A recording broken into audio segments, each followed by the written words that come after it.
Hey there everybody, Pete Pardo here from Sea of Tranquility. Welcome to another edition of our rant series. Today's rant kind of inspired by a bunch of conversations I've been having with folks on Facebook recently and kind of cemented home by my buddy Ken Pierce, who said, you really should do a rant on this topic. And I'm like, all right, I'm going to do it.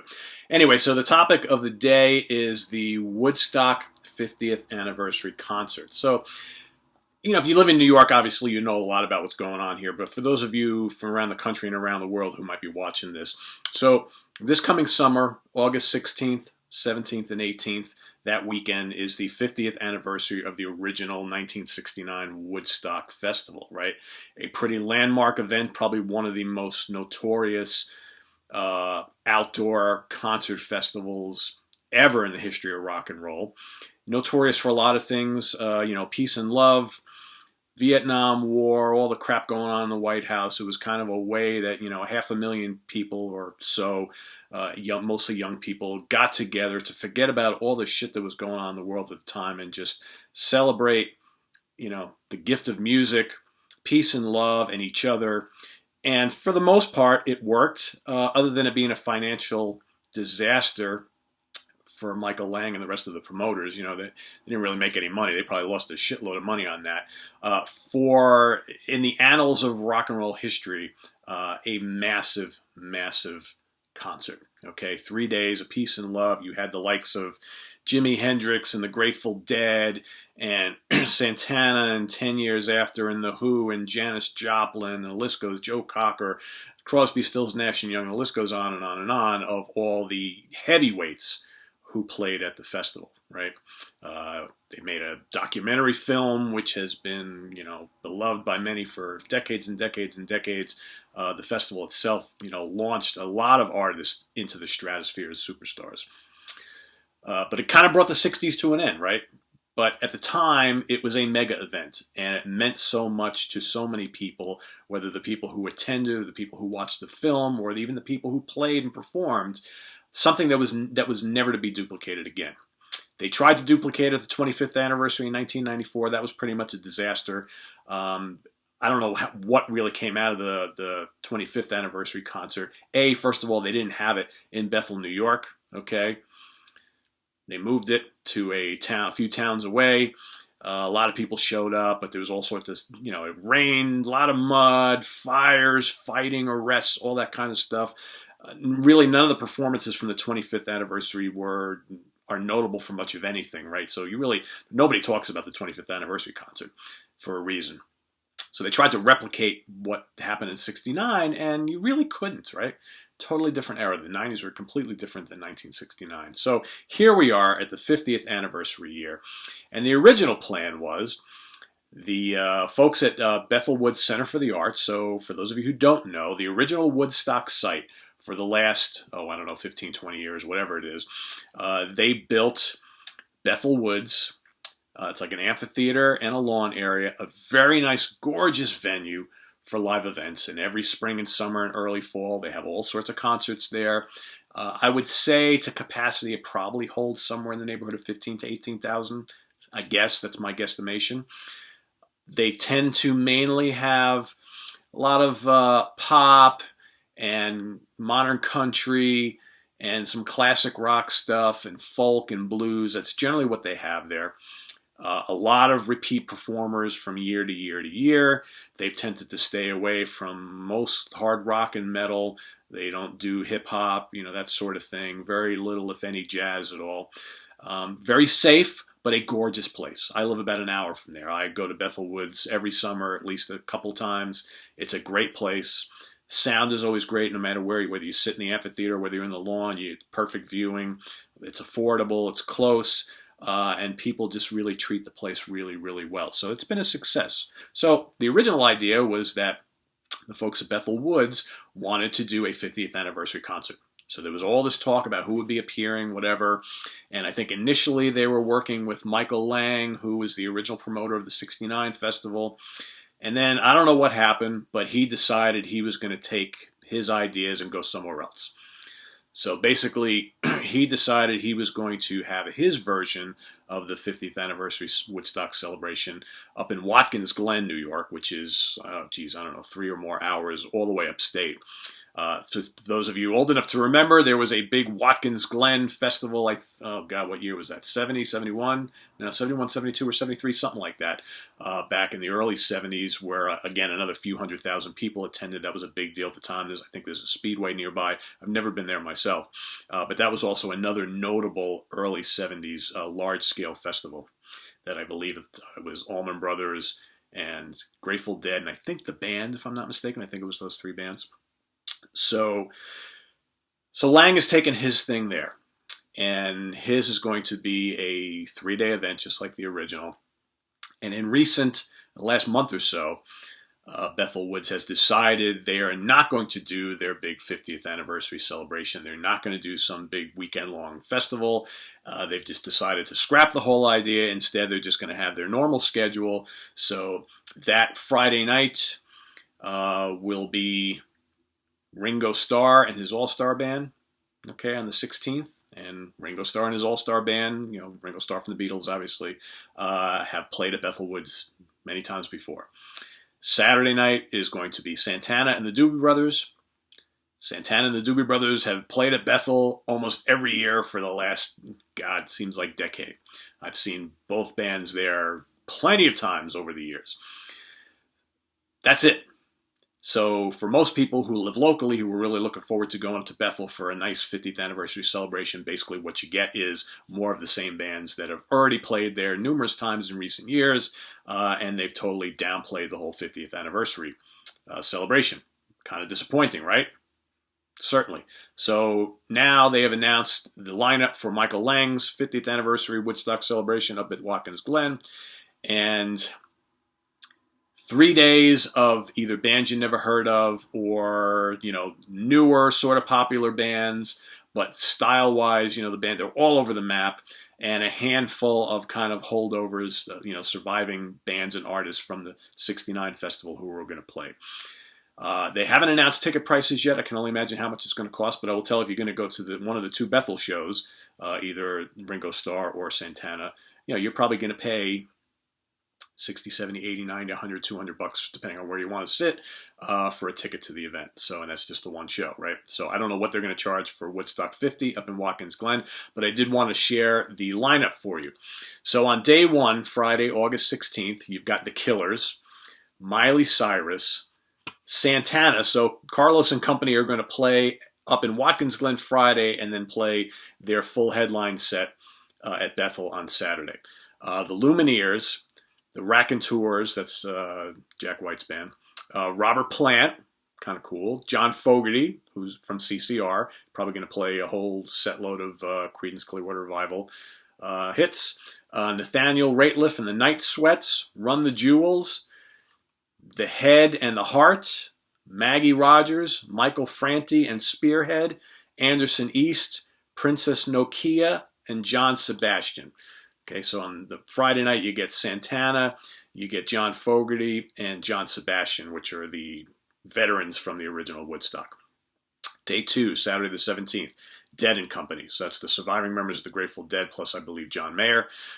Chance the Rapper, Black Keys, Sturgill Simpson, Greta Van Fleet, Portugal, The Man, Leon Bridges, Gary Clark Jr., Edward Sharpe and the Magnetic Zeros, Dawes, Margot Price, Country Joe and the Fish, another holdover, The Excellent Rival Sons, Emily King, Soccer Mommy, and Taylor Bennett.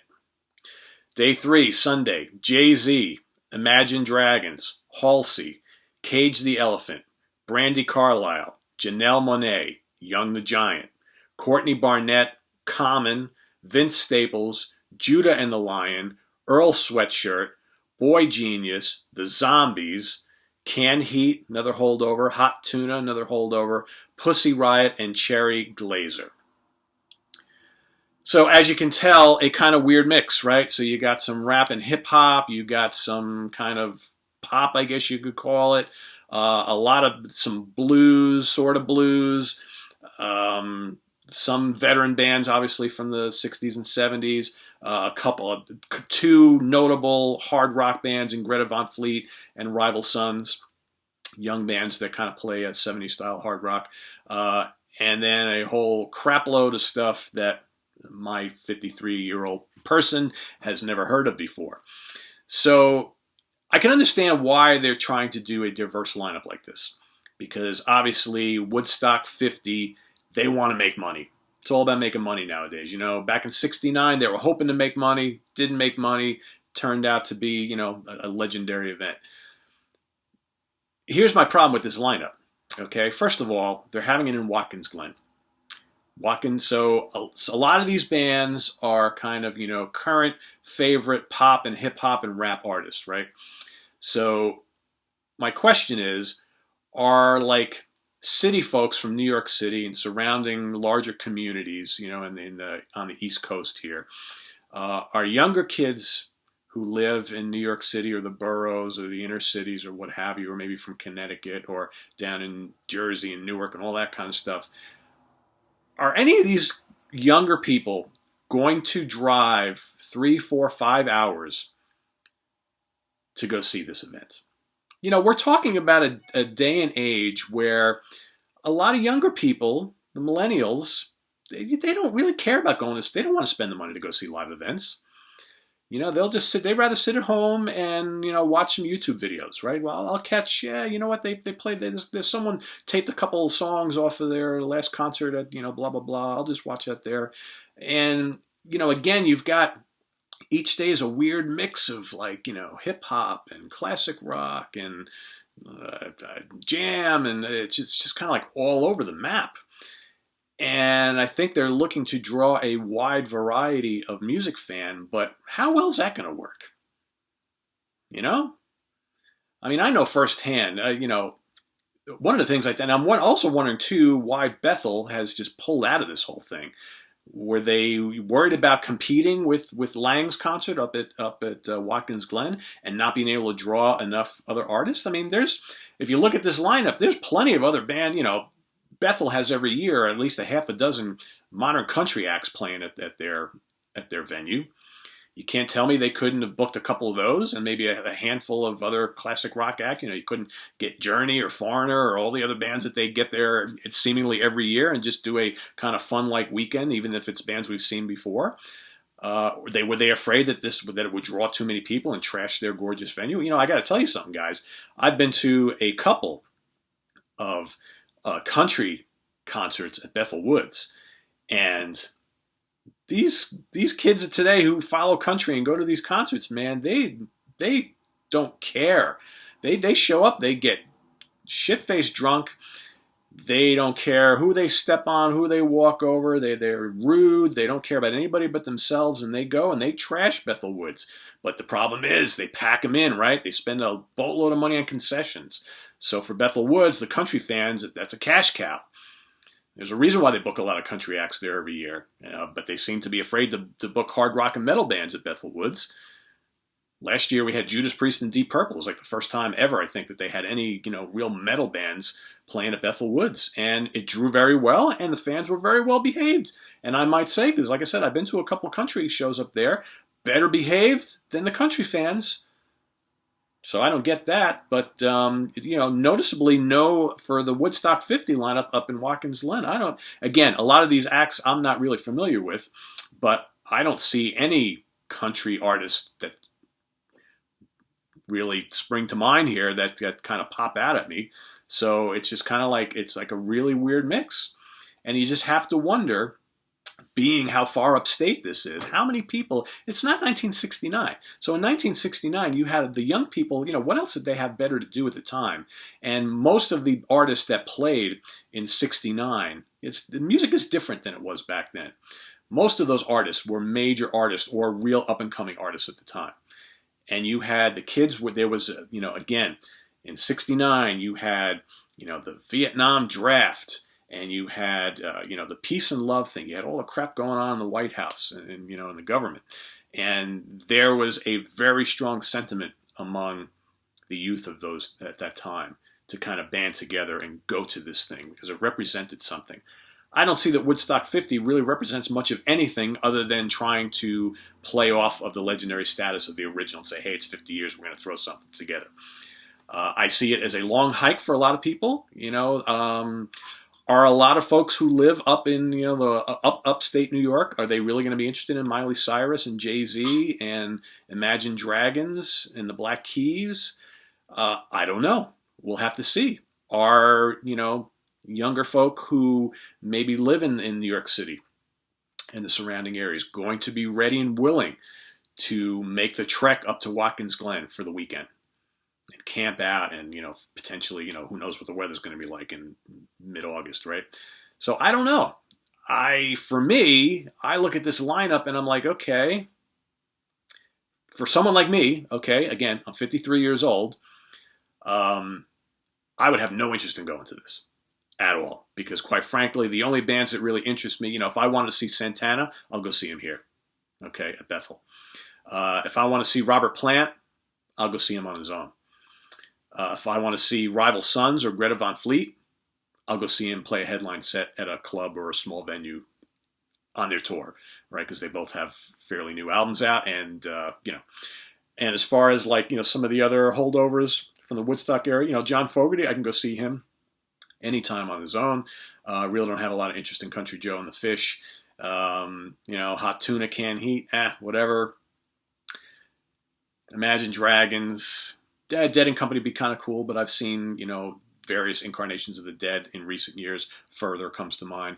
Not a big thing. The Rockin' Tours, So other than that, a lot of bands here that Gary Clark Jr. would be kind of cool, but, again, you can go see him at any time. So I don't know. For me, maybe because I'm an older guy, this just doesn't mean a hell of a lot to me, and I would not be interested at all to make the trek up there.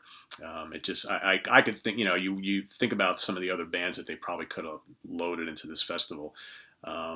It's just seems a little thin. Maybe some of you younger viewers who are, looking at this list, to you, this might be a good festival lineup. I don't know. To me, a lot of acts on here I've never heard of before. That's just me, though. I could think of, I would have thrown a little bit more classic rock stuff on there. Throw a couple, metal bands on here just to kind of spice it up a little bit.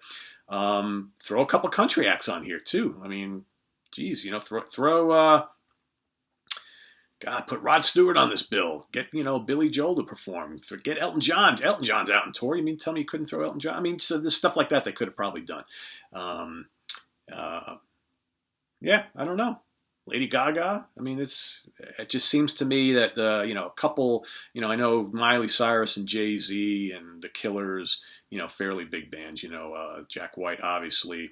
Imagine Dragons, I know, are fairly popular, but a lot of just kind of weird sounding stuff that to me just doesn't do much of anything. And I got to be honest with you, I'm not going to go to the Bethel weekend either, because like I said, I've seen Santana and the Doobie Brothers numerous times.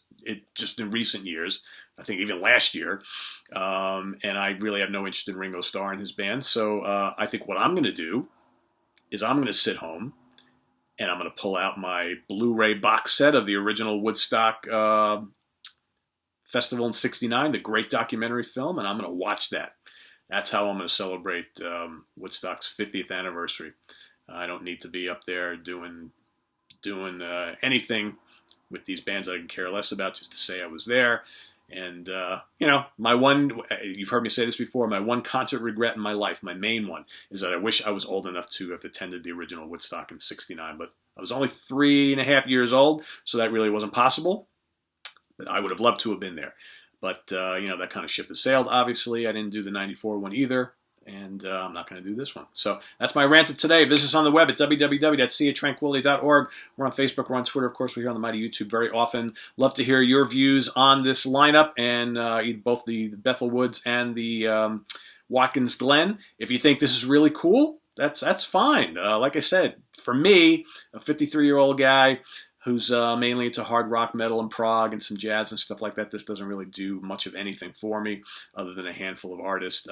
Certainly not worth me making the hours-long trek up to Watkins Glen, New York, and Lord only knows where you'd have to stay, whether you got a camp or whether there's hotel. I don't know what's up there. I've never been to Watkins Glen. So if you think this is a really cool lineup, let's hear it. Let's hear why. All right. If you agree with me, cool. Let's hear why. But either way, it's just a rant, just my opinion. So if you don't agree with me, that's fine. You're not going to change my mind. All right. But anyway, guys, we'll see you real soon. Take care.